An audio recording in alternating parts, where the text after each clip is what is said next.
but I guess. I think everyone can record. I can enable everyone to record.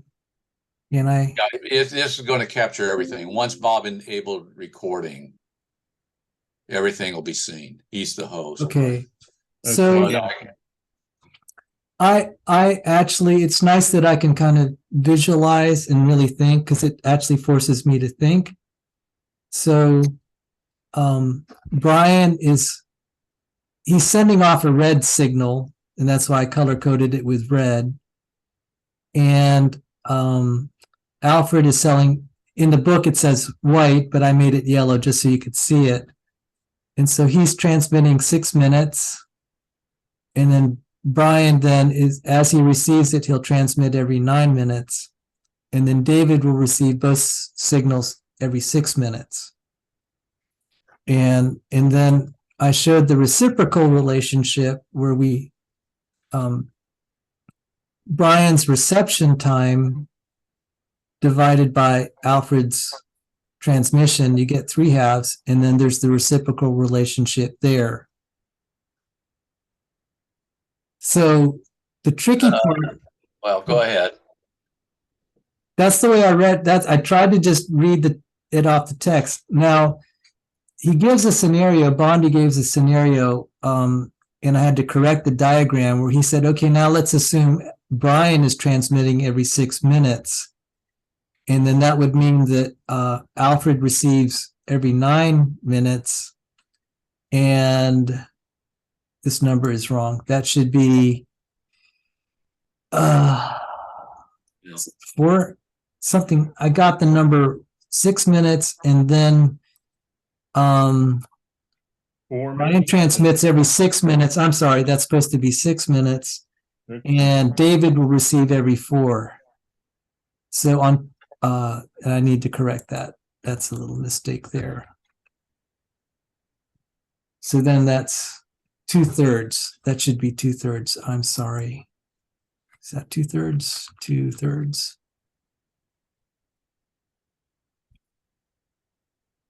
There, I corrected it. There was a mistake there. I'm sorry.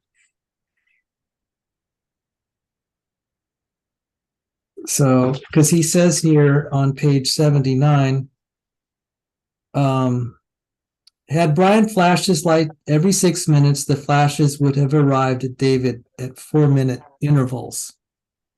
And so I got that reciprocal relationship again. And so his point was, you'll get that reciprocal relationship independent of who's transmitting and who's receiving, because the inertial, there is equivalence. But that was Bondi's explanation, and it took me a while to work through that. Okay, so what's the issue? I was just trying to understand that I got all the ducks in a row correct, and my division was correct. Okay. So I presume that Alfred is then receiving the signals from Brian at 9-minute intervals. Right. But the diagram doesn't apply in that case. What you got to do is show dashed lines emanating from Brian. Okay. Yeah. So you got to show dashed lines coming from Brian. Well, it's going to be hard for me to. I'll have to redraw the diagram. In other words, I got the numbers right, but the diagram's all messed up. Right. Okay. Yeah. So it's the diagram illustrates Alfred transmitting. You can just really think that Brian doesn't have to retransmit. All he has to do is observe the time on his clock, as it goes through a transparent triggering device, right? In other words, the light ray just goes through a transparent, 0 delay time detector, and the light keeps on going over to David. That's what the diagram figure 15 is showing, basically. Okay. He may have used the language of retransmit, but it's for the geometric purposes. You've just got 6 minutes between pulses from Alfred, and if those are crests of a wave, they're passing through Brian, and then they get received. Likewise, 6-minute intervals at David, because both Alfred and David are essentially, they're moving at 0 velocity relative to each other, correct? And I got some of the numbers wrong. I can correct it. Okay. So you actually helped me immensely that the diagram has to be redrawn for the other scenario. Right. So the other scenario is everything to the right in that diagram, you can leave with the numbers of 6 and 4. In other words, everything to the right is indeed could be interpreted as Brian transmitting to David. Okay. Right. So the right-hand side of your the next one. Yeah, let's go to the next one where yes, that one. Right. So that's valid for boy, I'm trying to figure out what words you won't trip up over, and I'm into tripping over them. Everything to the right of Brian's world line is Brian transmitting to David, but everything to the left of Brian's world line is Alfred sending signals to Brian. And the reciprocal relation has to show Brian transmitting to Alfred. So instead of having lines rising to the right, you've got to show lines rising to the left. You following what I'm saying? Yes. So I need to have, hang on. I think I can just so that I can get it correct in my mind, I would have to have lines rising this way. Correct. Okay. And I would, I'm sorry, I'm just to be a little anal. I'm going to make, it dashed, and I'm going to just make it a little heavier. And it would be good practice for me to actually just kind of draw it out myself. Right. Yeah. Draw it by hand. Draw it by hand, because and then this would be in 9-minute intervals then. Correct. Yeah. So go. Yeah. I would have to. Okay. All right. No, all you have to do is take the nodes where the lines are emanating from Brian going over to David. At that point where that line intersects at Brian, draw your line up to the left to Alfred, and do that for each of those nodes, right? So you got 1, 2, 3, 4 nodes at Brian, or X's, or whatever you want to call them. You know what I'm talking about? Let's see. So I would have drag that up to one of those nodes. Yeah, is that one? No, up a little bit higher. Like that. And then along Brian, you get it to one of the positions where he's also transmitting to David. Okay. Right. So slide it up, slide it up, slide it up. There you go. Slide it up. Here? Yeah, right to there. Yes. Now take your other line and slide him up to where that red line is going. Yeah, right there. Yes. Okay. Okay. Right. So that now over here on this axis, put your 9 minutes up there. Oh, see, this is what is so helpful that we can, because he just describes it. If you had a second diagram, it would be so much clearer. Yeah. Okay. And so this is okay, we're just going to pretend this distance is on this line is 6 minutes. Correct. And then this will translate to 9, but then it translates to 4 here. Okay, fabulous. Yeah, so it's 3/2 and 2/3, right? Right, 3/2 and 2/3. And that's Doppler shift, right? I didn't know. Yeah, Brian is transmitting every 6 minutes. So the frequency or the Right, period is Doppler 6, shift. right? So the period is 6, so the frequency is 1/6, right? And David's receiving the pulses with a period of 4, so its frequency is 1/4. So that's a blue shift, right? In other words, Brian approaching David results in a blue shift. And then since Brian's receding from Alfred, it's a red shift, right? 9's greater than 6. Okay. Right? A longer period, right? Longer period. It takes longer time. So if Brian's talking like this in a normal voice, what David hears is, "Yeah, this is Brian. I'm going like this." Right. Alfred's hearing, "I'm hearing Brian speak." Right. Like that, right? That's wonderful. Thank you. Translating it to sound, right? The sound analogy, right? Okay. Thank you. This was, if for nothing else, this is immensely helpful. This is just clarified so much. I can you know, But yeah, it's the point, amazing if I get stuck on one thing, I'll never be able to comprehend the rest. yeah, the main thing I want to emphasize is go back to the geometric thing and its lengths. Okay, the lengths of these intervals are independent of coordinate system. Okay, so that 4 minutes over there on David, those intervals, that's the amount of time that his clock will measure, and it doesn't matter what coordinate system you use.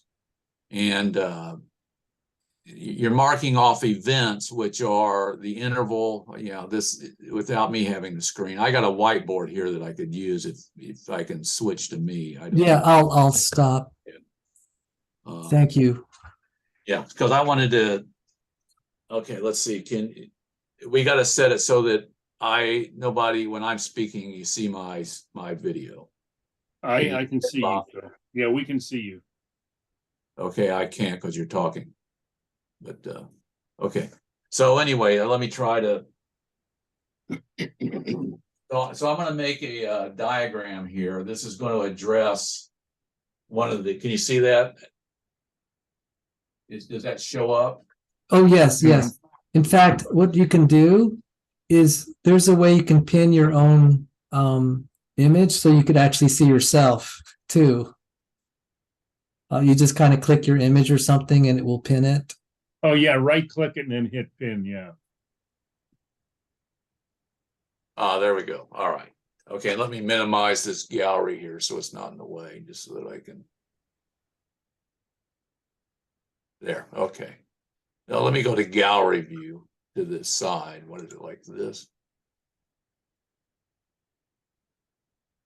I guess I can't see. Yeah, there we go. Well, there's some way to put that to the side. It's okay. Let me just get out of the way. I'm wasting time. Let me cover my face. There you go.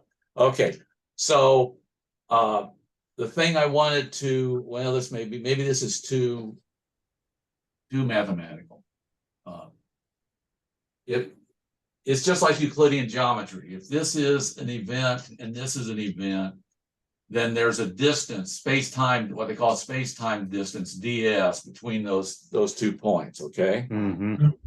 And that length is what the clock on that world line is measuring, okay? These two events, it doesn't matter if somebody else is moving away or whatever, that's what he's measuring, right? You wouldn't expect somebody else moving away to make your clock between these two events measure a different time, right? It's like a side of a triangle in Euclidean geometry. This interval has an invariant length, right? It's a property of that person in his clock, okay? If there's somebody here moving along between two events, then he's got a different ds. It's the length of that, and that's what his clock measures. Okay, so if I go back to the what is it, Alfred, Brian, and David, right? And there's a transmission of a photon like this, right? Then this is the time that this clock measures. This is the time that David's clock measures. And the length of this segment is the time that Brian measures. And I haven't put any coordinates on this whatsoever, right? There's no Lorentz transformations or anything. That's exactly what happened. Now Bondi goes through some math to explain the time dilation, but these intervals are invariants.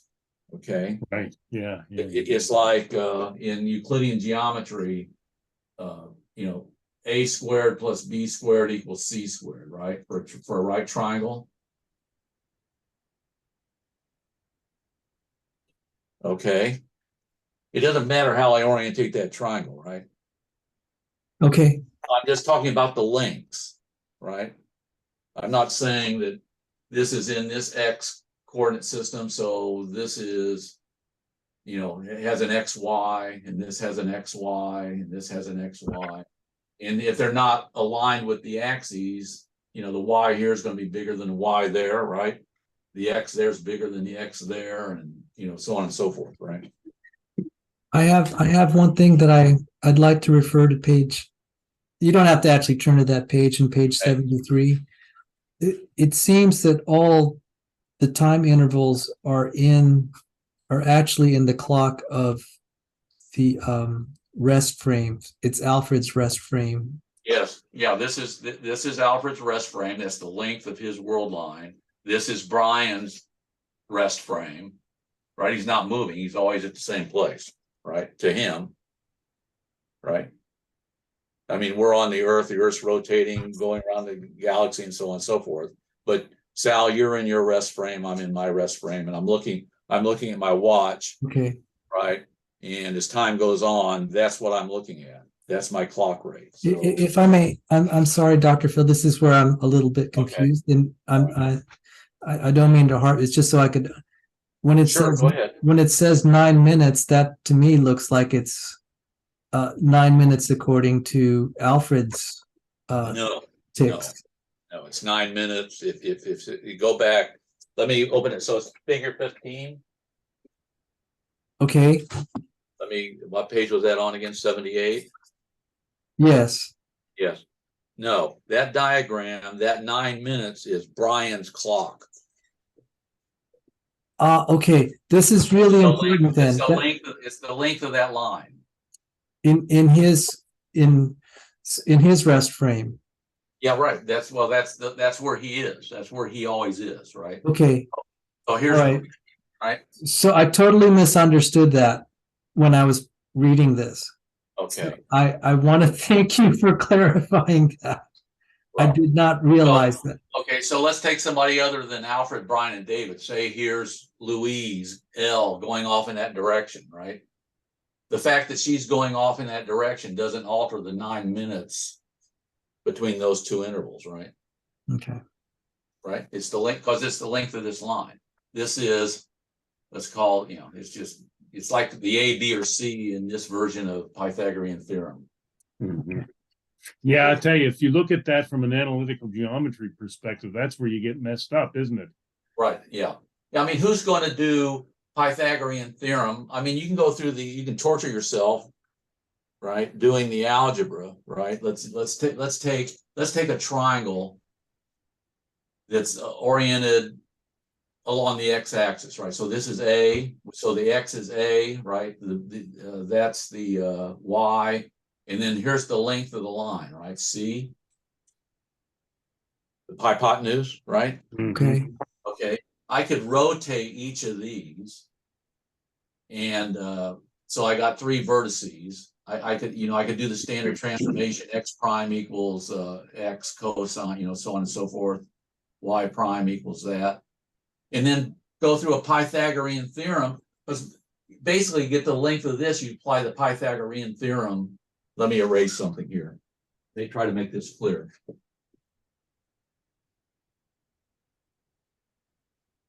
It's easy to do the Pythagorean theorem in this case, right? That I just drew, right? A, B, C, right? Right. Because that's the right angle, right? Okay. If I had the triangle rotated and I wanted to figure out what A was, then I'd have to take, this is x1, y1, right, for this vertex, and this is x2, y2 for this vertex, right? So this is A. Well, that's another little right triangle, right? Right. So I can compute A equals x2 minus x1 squared plus y2 minus y1 squared, and the square root of that, right? I could do that for the next vertex, right here. So this is 3, x3, y3, right? Compute that, square those, add them together, blah, blah, blah. And I'm going to get x3 minus x1 squared plus y3 minus y1 squared, right? Right. It's just algebra, right? Right. But you don't want to do that analytic geometry type stuff to do. That's what I'm trying to emphasize. It's Euclidean geometry, if you can hone your geometric insights, you don't have to do analytic geometry for a lot of problems, right? I mean, you just use your intuition. Imagine rigid triangles being rotated, translated, and superimposed, right? Right. Yeah, it's like I got two books or whatever. And so I'll use a couple of playing cards here, right? Let's see. Here we go. Here's a playing card. Here's a playing card. Whoops, not that one. Let's do this. Okay, here's a couple of playing cards. Okay. Are these two playing cards congruent? Yes. Well, the concept of Euclidean geometry is that you can translate and rotate, right, and superimpose them, right? This side's equal to that side, and this side's equal to that side. That angle's equal to, well, you know what I'm getting at, right? There is Right. quadrilateral, right? So they're congruent. You can prove they're congruent, you know, by Euclidean theorems, like if this side's equal to this side, and this side's equal to this side, and that side's a right angle, right? And four right, you can prove they're congruent, right? You don't have to go through this exercise, right? Wow. Yes. Right. Yeah, I mean, you remember being tortured in high school where you had to give each Side angle side. Yeah, right. So yeah, well, yeah, I could cut it across and make it into a triangle, right? But I don't want to mutilate the card at the moment. But yeah, you'd say hypothesis: triangle A is congruent to triangle B, right? Side A, you know, you'd write the little symbols, and then you'd say side angle side, blah blah blah blah blah blah, and then finally QED is congruent. Actually, now that I really didn't know the difference between what did Euclidean, what do you call that early high school? Just geometry. I didn't know the It's Euclidean. It's usually just Euclidean plane geometry. Euclidean. Yeah, plane Euclidean geometry, right? So it's triangles, parallel lines, proving angles are equal to each other, you know, like the parallel corresponding angles. If I have two parallel lines and I put a transversal line that intersects them, then the corresponding angles are always equal. You can prove that, you know, and vertical angles are equal, all that, you know. Okay, so well, the reason I'm saying that, I'm just pointing, for all this time, I didn't know what analytic geometry meant. I mean, I just kind of did it. I didn't know why it was called that. So now I understand. Yeah, it's because you're using algebraic expressions to represent the geometric object, right? Okay, thank you. Cartesian coordinates, right? So, yeah, right. So, thank you very much.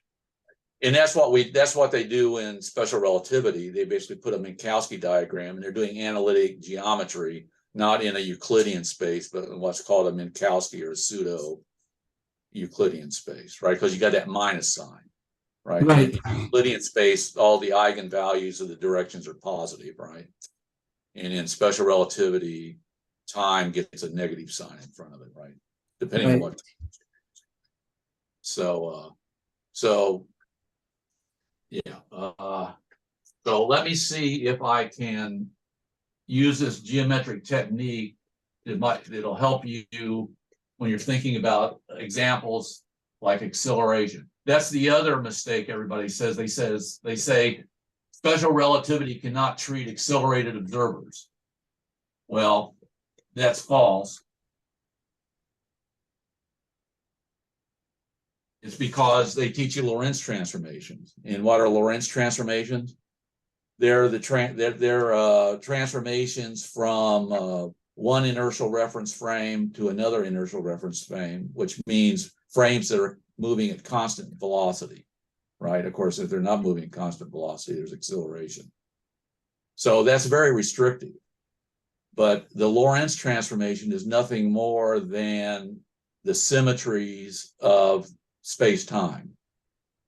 In other words, space-time is homogeneous, you know, and you can change from one Lorentz from one inertial frame to another. It corresponds to rotations and translations in Euclidean space. Right. Okay. So I don't know if that I probably obfuscated that a little bit, but let me go back to this diagram. And I think this is one example that you posted on CRSNet. It was a case where you have somebody, and I'm going to draw this in Alfred, okay? Alfred's frame. So Alfred is in his frame, and he's going to use his position for distances, okay?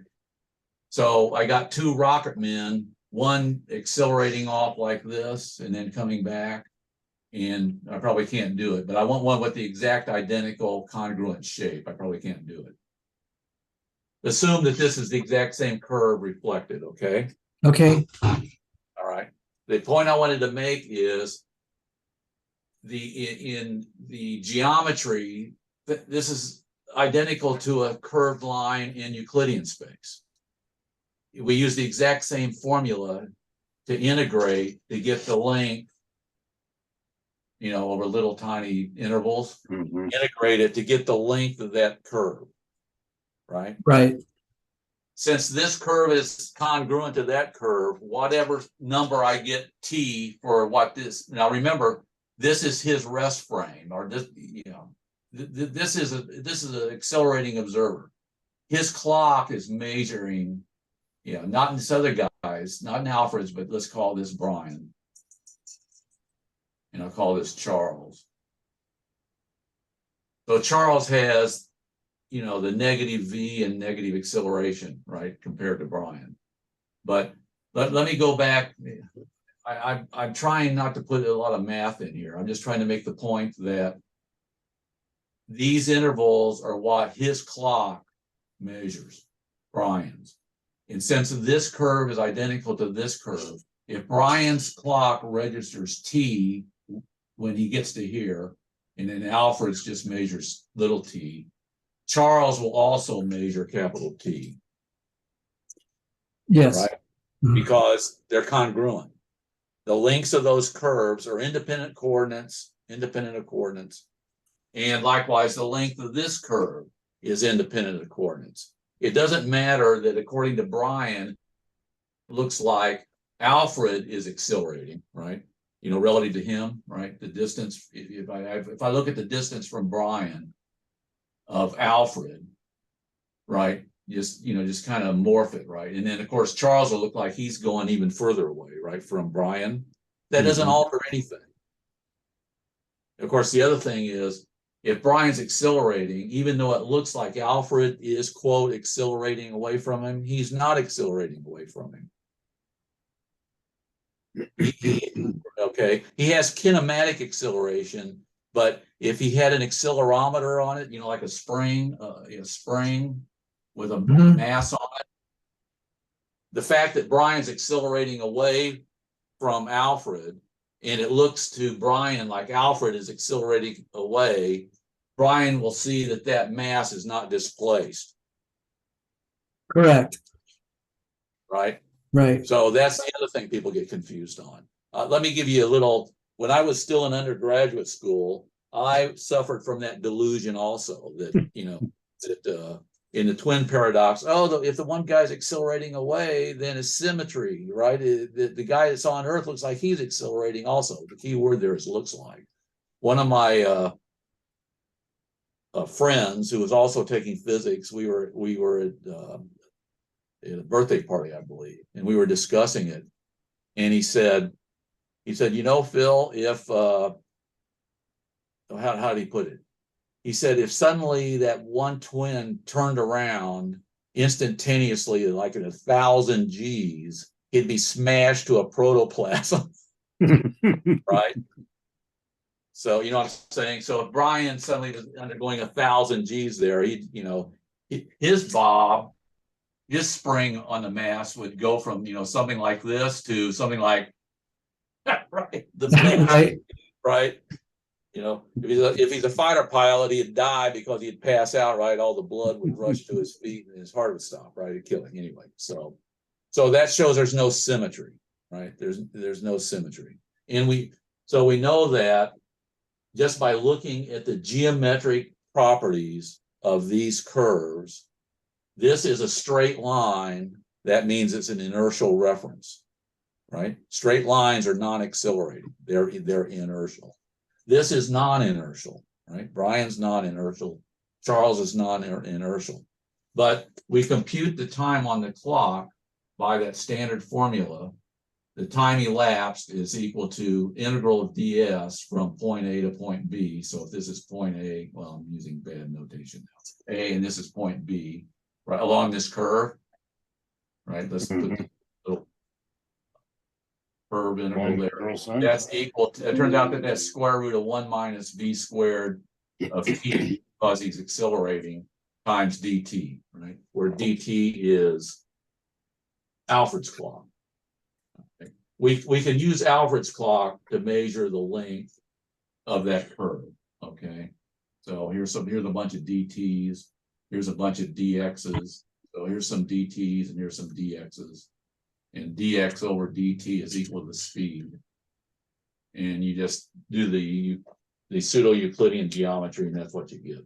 The length of that curve, even though the v is a function of time, is independent of the coordinate system. We could compute this length of this curve using Charles's coordinates or any other person's coordinates. I'm just using Alfred's. I probably confused it by going to Alfred's coordinates, but the point is, this is called an invariant ds. It does not matter what coordinates I use to compute it. In the same way, in Euclidean plane, if I have a rotated triangle, you know, I could go to polar coordinates and compute A, right? Yeah, let's say this Euclidean triangle in polar coordinates. So this is a radius of r equals A, right? Because he's A away, and he's at some angle phi, right? You know, I can compute distances in polar coordinates also. And I'm going to get A, I'm going to get B, and I'm going to get C, right? And the point being is that C will always remain the same, where A and B change because they're the coordinate measures. Is that what you're getting at, Phil? No, they will be invariant also. It doesn't matter how I wrote that triangle, but the representation in polar or in Cartesian is going to change as I rotate the triangle. Mm-hmm. Right? The x, if yes, okay. Right. So if here's a triangle with vertex A, little a, let me call it V, V1, V2, V3. Those are the three vertices. The vertex one can be represented as x1, y1 in Cartesian coordinates, right? Right. Represented in polar as r1, theta 1. Okay? Mm-hmm. Right, where here's the distance from the origin, right? And there's the angle, right? Theta. Likewise with, I need to erase to make a better diagram, bigger so that you can see it. Where's my eraser? Let me try to summarize this.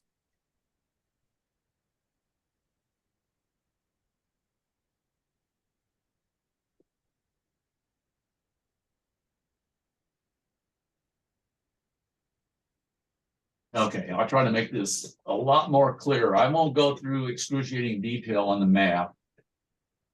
It's just kind of tedious and probably not very enlightening.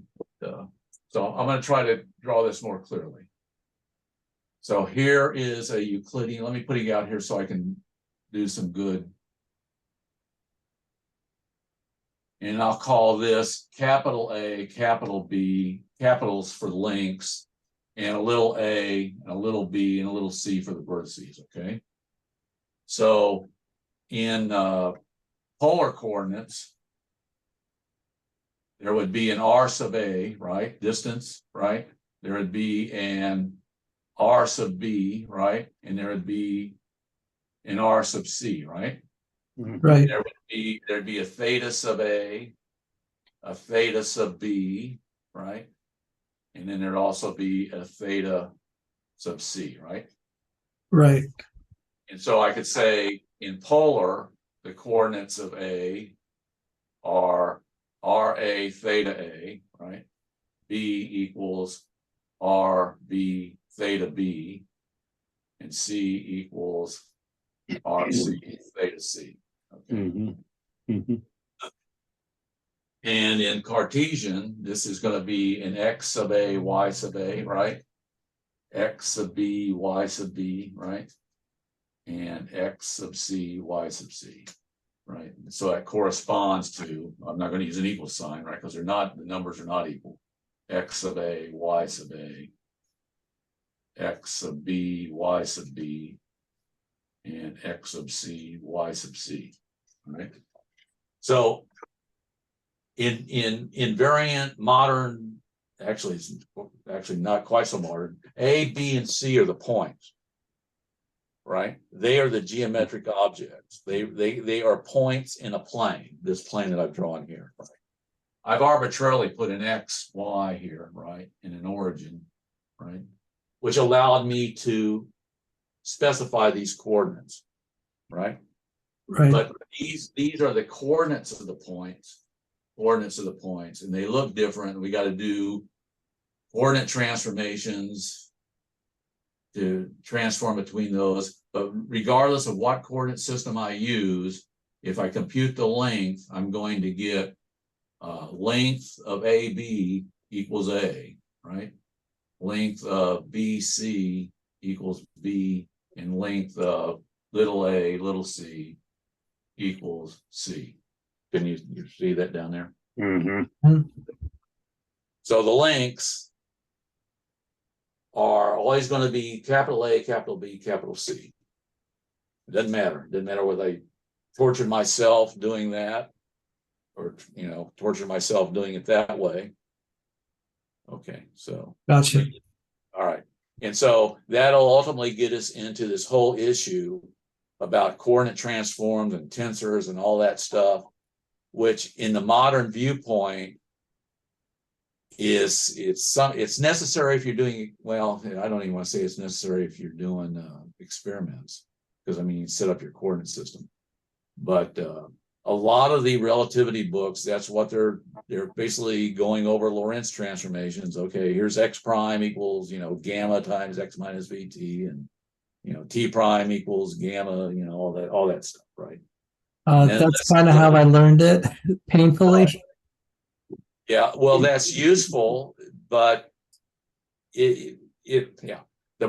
always see the problem is when it gets to accelerated observers or Doppler shifts, or I hate to say ASC, everything, it turns into hand waving, right? And a lot of the mistakes are, and in the past, I've been guilty of this too. You can talk yourself into there's something weird going on here.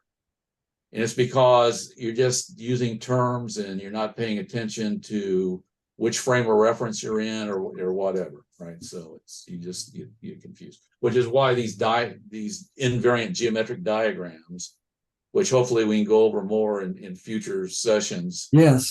Light cones and so on and so forth, and some of the other things that. And so anyway, back to the Doppler shift. Let me give a summary. Yeah, on CRSNet, I've seen some really weird statements from certain individuals. But the Doppler shift is invariant. It's independent of coordinates also. In other words, if I got somebody approaching me, transmitting light, it's going to be blue shifted, right? And if they're receding, it's going to be red shifted.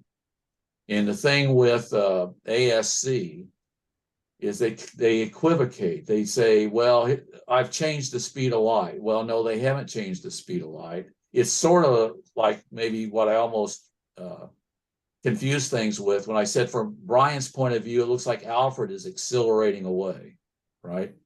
Right. It looks like he's accelerating away, right? It's because you're using a accelerating coordinate system, or like you say, his rest frame relative to David, Alfred or whatever, they're accelerating away. It only looks like it, right? But he's not experiencing any forces, right? So you can compute what's called his coordinate acceleration, but if you do go through the differential geometry, let me go back to that. I'm erasing like crazy. So let's go back to the Bondi. I'm trying to keep my train of thought here. So this is Alfred, say. And let's say I've got David, or let's make it Brian. And he's accelerating, right? So let's see, what was I talking about? It looks like, from Brian's point of view, that Alfred is accelerating, right? Mhm. Because this X is a function of time, right? Or I could make it actually a function of Brian's time also. Let me call it T sub Brian, right? From Brian's point of view, right? But what's the geometric property of this line? It's a straight line, right? Right, right. You can't make it a non-straight line just because Brian wants to say it looks like he's at rest, right? Like this, and it's Alfred that's doing that, right? Correct. I mean, that looks like a curved line relative to Brian, but it's not a curved line in the geometry of Minkowski space. It's a straight line. It's not accelerating. So now let me map back to your mechanics. What happens when you go to rotating accelerated frame of reference? You get what? Pseudo forces. Okay. And that acceleration is a pseudo, it looks like a pseudo force. And if you go to the approach, yeah, you said you having some memory on figuring out what a geodesic is. When you compute what's called the covariant derivative of this curve, you're going to get zero, because this is a straight line. I'm using a perverted coordinate system, right? Okay. Or distorted. And it makes it look like it's not a straight line, but it's a straight line. When you go through all the machinery, which you had in GR with Christoffel symbols, right? And do this, you know, alpha plus gamma alpha mu nu dx mu dt dx nu dt. See, if I just take the second derivative of the coordinates, it's non-zero, right? Right, because you know some function, right? It's x is not constant, so the second derivative is non-zero. But when I compute the Christoffel symbols for this frame of reference, they exactly cancel that, so you get zero. Okay, I can probably make up a problem for you to work out, and I'll make it non-perverse. I'll make it real simple, you know, like a constant acceleration. So you can do the calculation and get the Christoffel symbols. Okay, and you'll see it's zero. Why is it zero? Because the characteristic of a straight line is it has no curvature. It's a straight line, right? And the curvature corresponds to acceleration. So this line has absolute curvature, right? This curve here, this bend is real, right? And why is it real? Because the mass on the spring is going to elongate, right, as you accelerate, right? Or if you're in a car and you press on the brakes, you're going to do that, right? Right. You're going to accelerate. Yeah, right, exactly. So in that case, you're like the mass on the end of the spring, right? right? Right. You're the accelerometer. Oh, man. Okay. So I don't know. You have any questions on that? So, yeah. So the point I'm trying to make is Alfred, when you draw the geometry, if it's a straight line, he's a straight line in every coordinate system, even though he may not look like a straight line. It's because you got to do this Christoffel symbol stuff. And it turns out that in not in inertial frames, all these Christoffel symbols are zero, right? So that goes away. So that means you can take second derivatives and actually get the acceleration, right? But which is this case here, which is how I came up with the time. In other words, since this is an inertial frame, I can compute Brian's acceleration just by taking that second derivative. That is indeed his acceleration. Okay, so I don't know. Let me stop there. I've probably given you a whole bunch to ponder and chew on. Oh, absolutely, absolutely. But the takeaway point is concepts of inertial frames or straight lines, non-inertial or not straight lines, but the length of the curve is independent of the coordinates of the observer, right? In other words, if I'm sitting here and I'm looking at my clock and somebody else 2 light years away suddenly decides to press the pedal to the metal, right, and starts accelerating, he can't make my clock slow down, right?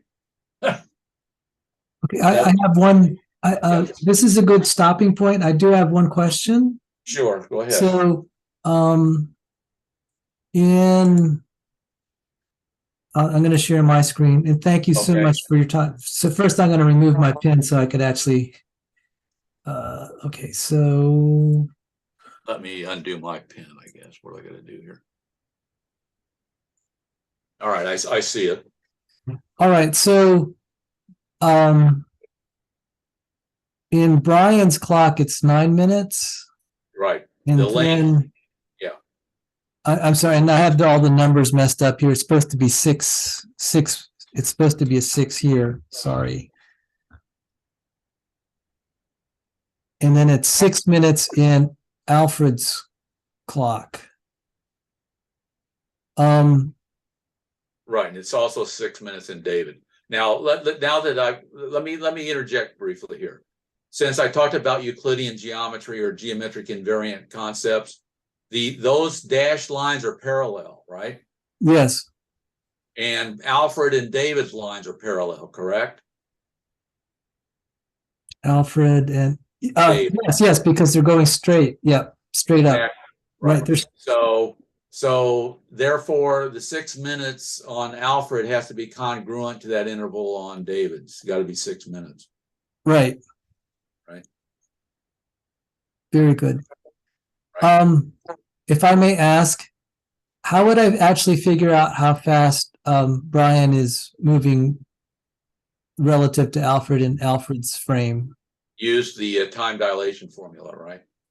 But no, actually that's a Doppler shift formula. So yeah, it's like square root of 1 plus v over c divided by 1 minus v over c. So I had this, but I don't think I should use 3/2. No, that's incorrect. Okay, that's what I needed to know. I needed to know it was incorrect. Right. Now I could have gone over the derivation of the Doppler shift. It's because you pick up a 1 plus v c in the numerator. Okay. Which corresponds to finite speed of light.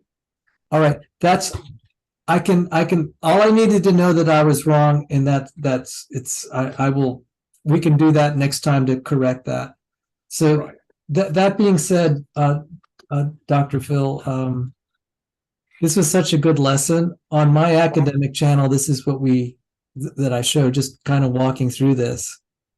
Okay. If you're uncomfortable me sharing it, I won't, but this is really good. Well, yeah, I guess I don't object. I tend to like these just extemporaneous impromptu discussions. It's extremely helpful because also one reason it's helpful is you get to see me express all my mistakes. And I know the viewers that see that too, because I misconceived 2 or 3 things already in this. And it was so clear when you were clarifying it for me. And then also that thing with the spring, that was really good. Oh, for the accelerometer? Yeah. I totally, that was beautiful. That was, I never had that in any of my courses. Yeah, it's because they always say that you need general relativity to treat accelerations, and they just sweep it under the rug, right? And they don't leverage your knowledge of non-relativistic physics for accelerated observers. Like when you derive Coriolis and centrifugal, right? Right. That's the exact same similar calculations that give you Coriolis and centrifugal apply in special relativity for accelerated rotating observers. You get the exact same. And I've got a paper that I don't know if I shared with you that we published back in 77 or so, where I derived the exact formula in special relativity for rotating accelerated observers. But let's see, I was going to make. I lost my train of thought. Sorry, go ahead. I saw some of your papers in physical review letters. I was just in awe. Okay, well, thank you. Not that I understood them, but I just wanted to thank you for your work in that area. It was marvelous. Yeah, so the thing I was going to comment was that the Coriolis and centrifugal are basically Christoffel symbols in Newtonian physics. Wow. Wow. Well, you have, Yeah. I cannot thank you enough for this session, because even something as basic as the way that I read Bondi's book, I realize now I totally misunderstood a few key points, and that'll just totally destroy my understanding if I didn't get it corrected. So thank you. I want to draw one last diagram. Sure. It pertains to where you were trying to compute the velocity, okay? And you can't use those numbers. So here you got Brian moving away from Alfred, right? Right. So this diagram has, with the light rays, is what you use to get this length here, okay? But since the speed of light is finite, it takes this light ray longer to reach than this one because Brian's further away. Okay. Okay. But the time here that you were trying to use is this simultaneity distance. Okay. In other words, it's this line and this line. That's how you get the t equals t over square root of 1 minus v squared over c squared. Okay. That's in this Pythagorean triangle, not this one. Okay. So this is a different time. This is t prime. Let me call it this is t prime, or let me call it t sub b. That's Brian, and t sub a. That's this interval. Okay. The formula you were using was this interval compared to that interval, right? So this trapezoid. Okay. Yeah. Okay. Right. So you'd have you can't say that this, which what was this was 6 minutes here and this was 9, right? Correct. So this is 6 and this is 9, but this is not 6. Right? This is 6 because it takes longer for the light to get there, right? I didn't. This will Wow. be shorter than 6. I See didn't what I'm saying? realize So that. Wow. Okay. So I'm trying to point out the geometry that applies to this formula that you were using. Okay. Thank you. And using this 6 as opposed to this geometric figure, right? This geometric figure corresponds to light propagation at c. This diagram is basically infinite, right? Speed, right? Or what they call surfaces of quote simultaneity, right? So this time interval is different than that time interval. Thank you. Thank you. So That's great. this time interval to this time interval is Doppler. This interval to this interval is time dilation. So when everybody starts talking in various discussions about, oh, Doppler, time dilation, a Doppler is one thing because of finite velocity of light, and time dilation is something else. Now, time dilation is involved in the Doppler because this is, right, this is dilated relative to that, right? Yes. Wow. Wow. Thank you. Doppler includes the relative motion of the observers, right? So in finite propagation of light. So I will look up then how to calculate TA then. Yeah, I think it's let's see, he's got to be he's receding, so you've got to use you use the Doppler formula rather than this formula, right? Okay. So all right. this was 6 and this was 9, correct? So 6 has to be less than 9. I'm going to do it this way. It's 1, so it's got to be negative here. It's VA over C over, no, this is velocity of Brian, V sub B. 1 plus V over C times T sub B, right? So is that correct? That makes T sub A smaller than 9, right? So that's the formula you will use. So TA is 6, we can do it right now. TA is 6, T divided by TB is 9, correct? So that's the 2/3, correct? That's got to be equal square root of 1 minus V. And I'm going to do everything in terms of units of C. Save me some time. So you square both sides, you get 4/9 equals 1 minus V over 1 plus V. Well, you're almost there. Let me erase something and finish it. Since I've embarked on this course.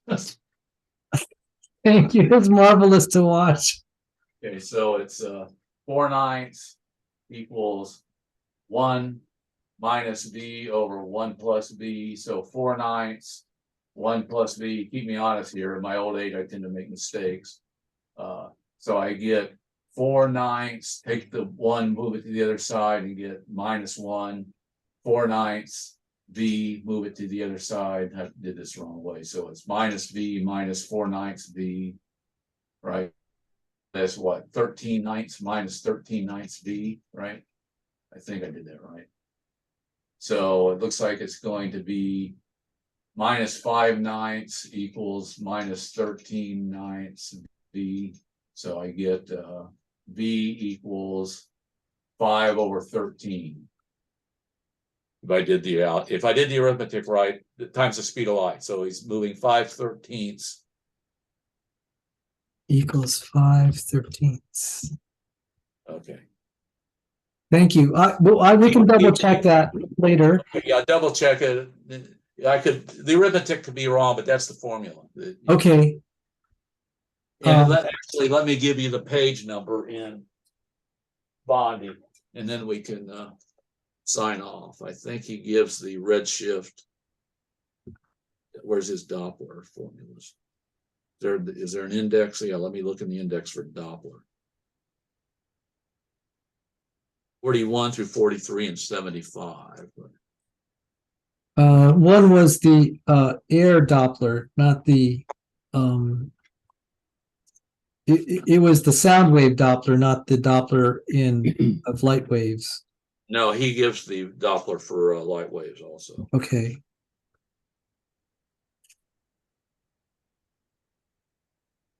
Oh, you're right. Let's see. Let me find. He's got. Well, it's his K factor on page 103. K is the Doppler shift formula. Okay, great. That's his K calculus. If you go to page 104, you can see that figure 21 shows Alfred and Brian, which is basically what I've got there. And the period that Alfred is measuring is T, and what Brian is measuring is KT. So that's exactly corresponds to figure 15, right? So the ratio is K, right? And you know what that ratio, well, right, it's the 2/3 or whatever it was, right? So K is 2/3. Is that right? Let's see. It's no, K is 3/2, right? 3/2.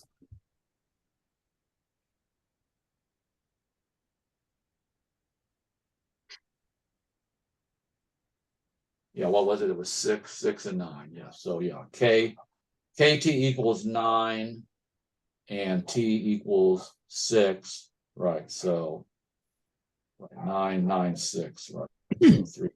Okay, so do that calculation. I may have flipped it upside down, but that's probably what I did. And well, no, because his K is the reciprocal of what I wrote. Okay, so it all works out. Okay. Fabulous. Okay, so page 103 and figure 21 gives you the glue to compute the V. And like I say, figure 21 is the Alfred and Brian parts correspond to figure 15, right? Fabulous. Thank you. Okay. All right. Okay. Hopefully. Okay. I guess we can sign off then. All righty. And Bob, thank you so much also. Hope it's okay that thank you for giving me permission to show this. People, I will say that there are creationists that are very eager to see you do this when I describe, and this is also one way that we can communicate kind of, these are engineering students and they would like to learn important aspects of relativity, and the mistakes I made are things that they can learn from, Right. and you helped me right there. So yeah, maybe, I don't know if you were going to edit it all or just going to make it a big one continuous stream, but you may want to just key in on the places where you had made a misstep.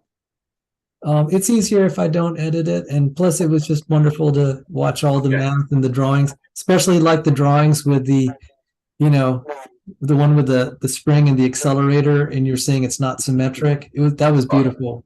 Okay, great. All right, so we'll sign off. I'll just say a quick prayer, if that's okay. Glory and honor to you, Lord Jesus. You have said, if we acknowledge you in all our ways, and we acknowledge you in this discussion, I thank you for Dr. Phil here and Bob for putting this together. And please be with the listeners and the viewers, especially the graduate students in engineering and physics and math, and even the interlocutors who don't have that background. Thank you, Lord, and help us to declare your works. In Jesus' name, amen. Thank you, Dr. Phil. Okay, you're welcome, Sal.